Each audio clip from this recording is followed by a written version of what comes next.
Hello, pre-calculus students. Today's notes are on derivatives.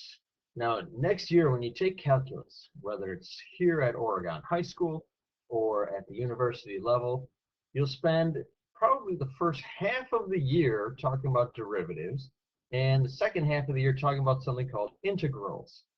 Now, we're not going to talk about integrals at all in this class, but we will talk about derivatives so you have some sort of an idea what those are when you see them next year. So let me give you an example. Let's just say you are standing on the ground and you throw a ball up into the air. You throw that ball up, up, up, up. That ball will follow a parabolic arch, so it'll look like a parabola, and then come back to the ground. Okay? Now, let's just visualize this. When you first throw the ball in the air, that's its maximum velocity. It's going really fast. And it slows down. It goes slower, slower, slower, slower, until it gets right about here when it just kind of stops in midair and has a velocity of 0, and then turns around and it slowly starts coming back to Earth, and it gets faster, faster, faster until right here it's at its maximum velocity once again.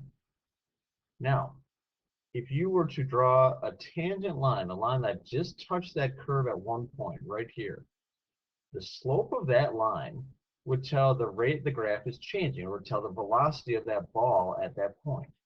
So at any point, so even here at the top here, a tangent line is a line that just touches at one point, tells the velocity or the rate of change at that point. So at the tip here, the line is horizontal, the slope is 0, so that ball has 0 velocity at that point. Now, finding these velocities at these points, this is a big deal here, and this is a big thing that you do in calculus. So there's a big calculus idea that we're going to pursue today. Now, here's another big calculus idea.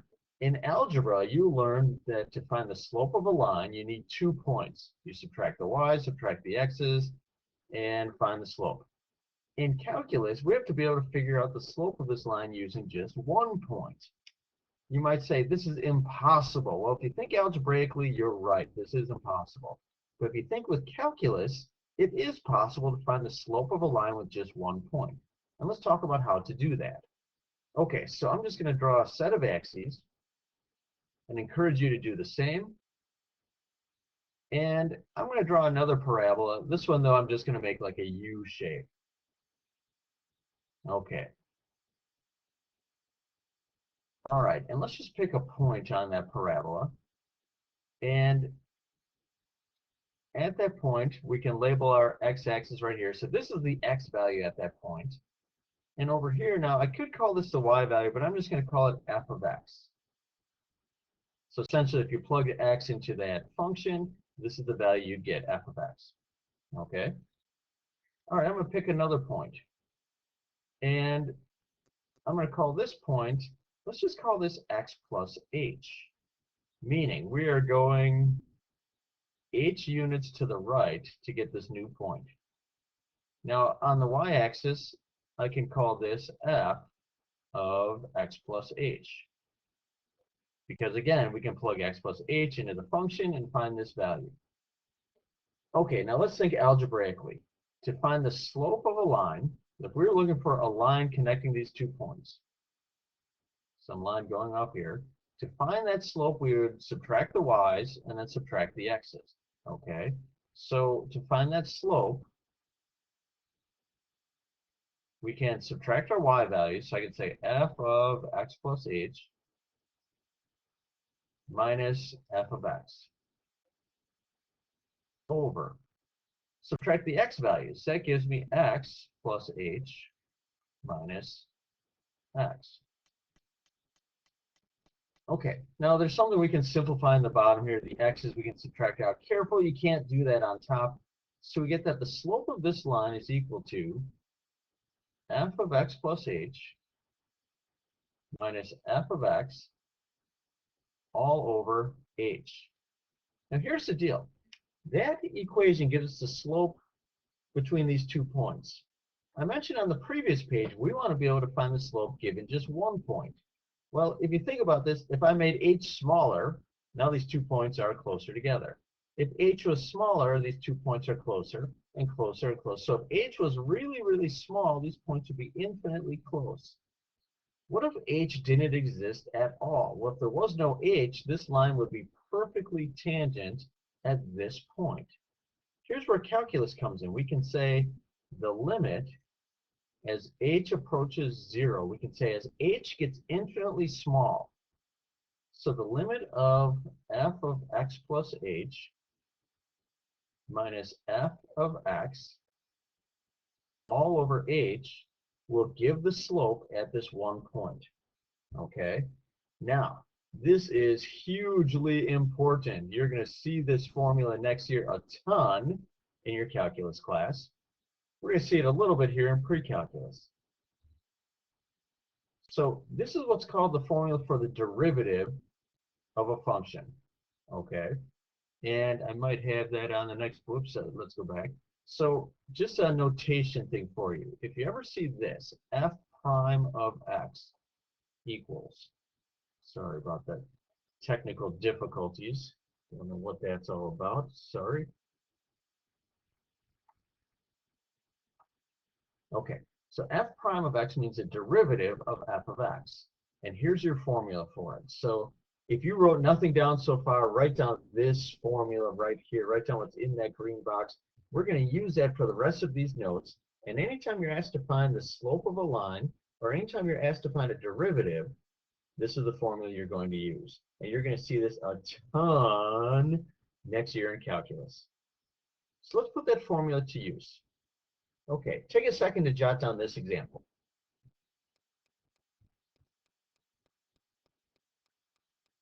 So the example says, find the slope of the graph of f of x equals x squared at the point -2, 4. Now I'm just going to make a rough sketch in the corner here so we have an idea of what we're looking for. We know y equals x squared is a parabola with vertex at the origin that opens upward. This is saying if you go to this point -2, 4, which is on the graph, what's the slope of the line that just touches that curve at that point? Okay. All right, so here's what we have to do mathematically. We have to find the derivative of this function. And once we have that answer, we're going to plug this point into it. Okay. So let me just write that equation down that I had on the previous page. F prime of x is equal to the limit as h approaches 0 of f of x plus h minus f of x all over h. Okay, so here's what we're going to do. We're going to use this particular function here. On the previous sketch, we didn't know what the function was. Now we do. So instead of writing f of x plus h, we can plug x plus h in place of x. Okay, so I'm going to say the limit as h approaches 0 of. So I'm going to put x plus h right there. So I'm going to write, instead of writing x squared, I'm going to write x plus h squared minus. Now, the formula says minus f of x. That just means minus exactly what we started with. So I'm going to say minus x squared. And then it's all over h. Let's just leave that as is, all over h. Okay, so now, well, if you plug 0 in place of h here, you get 0 over 0. So we have to do some algebra to clean this up first, okay? So let's do some algebra here. So we have the limit as h approaches 0. Don't forget that part. X plus h squared, well, that means x plus h times x plus h. So over on the side, I'm just going to write that down. I'm going to remind myself if I did multiply that out, here's what I would get. I'd get x squared plus 2xh plus h squared. Okay, that's that blue part. Then I'm going to bring down minus x squared, and I'm going to leave it all over h. Okay, and here's something you should notice. We have an x squared and a minus x squared. Those are going to go away. Here's something else you should notice. Both terms remaining on top have an h in them. If I divide that h out of both those terms, it'll divide with this h on bottom. So I can divide out one of these h's on each of these terms on top and this h on bottom. And that's going to clean things up nicely. Let me give myself a little bit of room here and rewrite. This is going to be the limit as h approaches 0 of, well, this is going to be 2x plus h. At this point, we can plug 0 in place of h. If we do that, that goes away, and my entire answer here is 2x. Here's what that means. It means the derivative of this original function, remember the original function was y equals x squared. I'll go back to it here. F of x equals x squared. The derivative of that function is 2x. Now, we didn't quite answer the question being asked. We found this thing called a derivative. We were asked up here to find the slope at this point, -2, 4. So we're going to plug this point into that derivative. And you might notice that, hey, wait a minute, there's nowhere to plug in y. That's okay. We're going to plug -2 right here.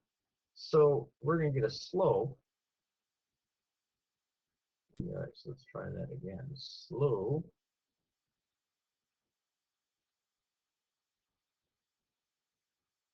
equal to, well, we're plugging -2 in here, so 2 times -2, the slope is going to be -4.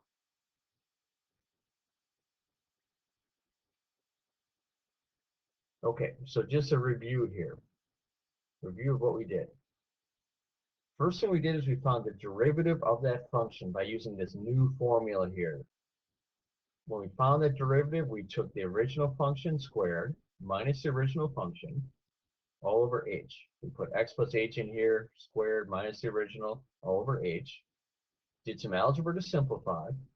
Once we simplified, we plugged 0 in place of h and got this answer here. This was our derivative.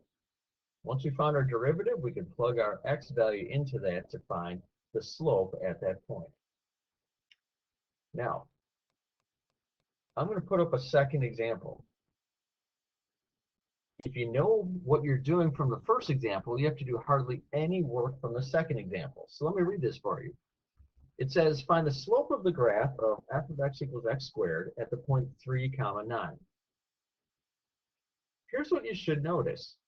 The function that's given to you is the exact same function we were given for the first problem.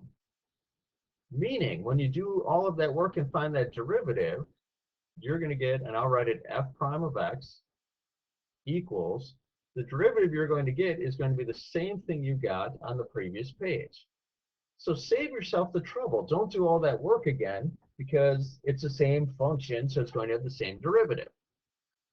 We're plugging a different point in here, so we're going to get a different slope. So let me do that. So if I plug 3 in place of x, 2 times 3, I get a slope of 6. So take that shortcut if you see it. So if you know the derivative of the function, don't do all that work again. We can simply write it down and then plug in our x value to find the slope. All right, so I think you'll all agree the last step, plugging in the x value, is the easy part. We don't have to do much work for that. The hard part is finding those derivatives, and that's essentially mostly what we need to know from this unit. So I'm going to run through a couple more examples with you of finding derivatives, okay? I'm not going to plug in that number at the end. We're just going to find some derivatives. So let's do 2 more examples together, and then we'll call it a day. All right, third example. Directions say find the derivative of this function. Okay. And I'm just going to write our formula for the derivative. It's the limit as h approaches 0 of f of x plus h minus, oh, what's that? Minus f of x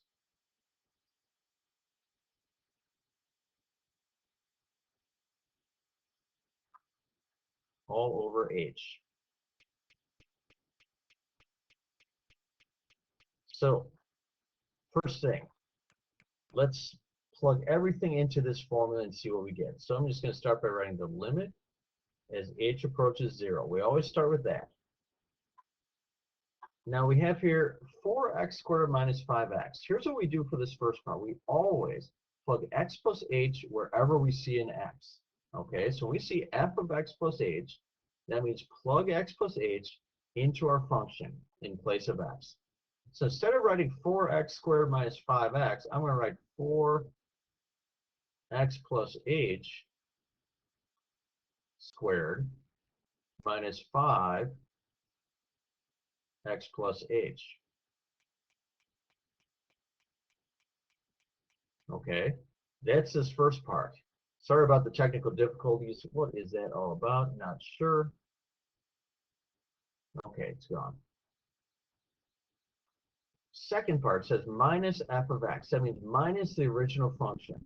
So now I'm going to write minus, and we always need to put this in parentheses. We're subtracting the whole thing. So I'm going to say minus 4x squared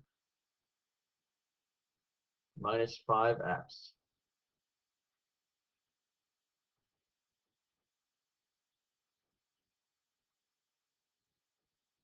All over h.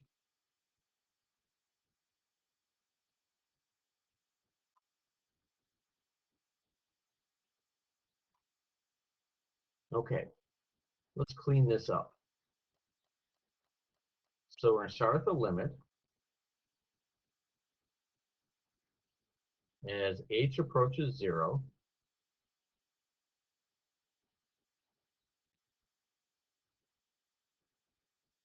Oh, okay. What's in the blue up there? 4 times x plus h squared. So I'm going to write 4 times, and now I have to figure out x plus h squared. Now, just like the previous problem, x plus h squared means x plus h times x plus h. I'm just going to go look back on the previous one, or I could do it on the side again, but that's going to equal x squared plus 2xh. What is going on? Hey, ladies and gentlemen, I apologize for all of this. I would love to solve these technical issues, but for whatever reason, I'm just having some big time issues. And I tried to hold off and solve them, but I need to get these videos posted ASAP. So you're just gonna have to deal with the funky issues going on just like I am. I apologize for that.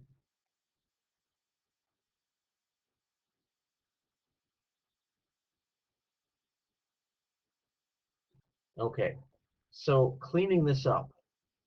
X plus h squared is all of this. We kept the 4 in front. I'm going to distribute this minus 5 throughout.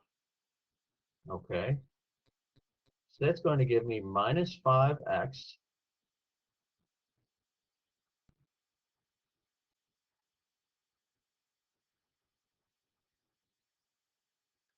minus 5h.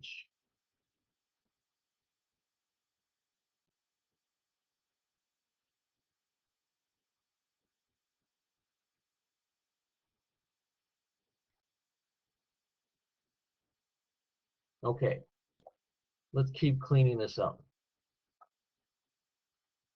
Let's distribute this minus sign through this next set of parentheses.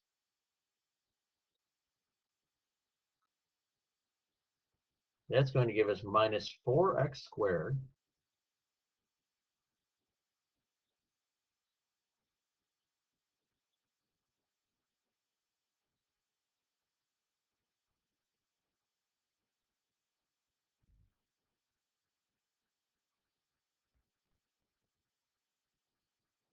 and then plus 5x.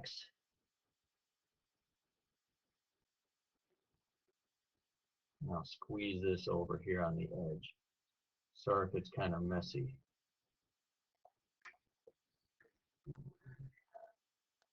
The recorder is really upsetting me right now, ladies and gentlemen.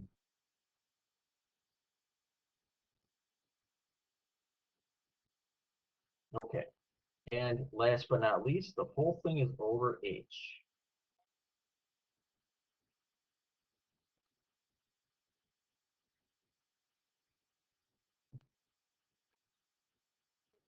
Okay, we still need to clean this up. We need to distribute this 4 by everything in these parentheses. And when we do that, we should see some things that will simplify on the top of that fraction. Oh my goodness. Sorry about that.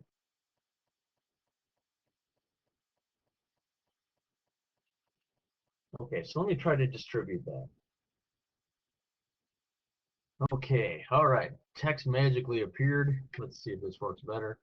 So here's our expression so far. It's the limit as h approaches 0 of 4x squared plus 8xh plus 4h squared minus 5x minus 5h minus 4x squared plus 5x all over h. Now I know it's kind of messy, but what you should notice is that we've got some terms that add to 0. So the 4x squared minus 4x squared, gone. We've got a minus 5x and a plus 5x, gone. Now, take a look at all the terms that remain. Every term that remains on top has an h. Well, if we divide an h out of all of those, they'll divide out with the h on bottom. So I'm going to cross off an h from each of these terms. And divide that with the h on the bottom.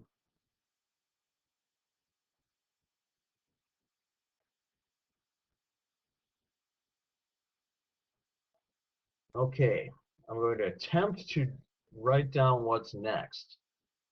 Again, I apologize. So it's this limit as h approaches 0 of 8x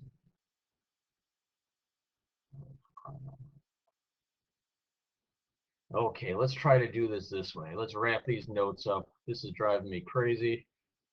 I apologize if it's driving you crazy as well. So once everything cancels on the top, we're left with the limit as h approaches 0 of 8x plus 4h plus 5, which, if you plug 0 in place of h,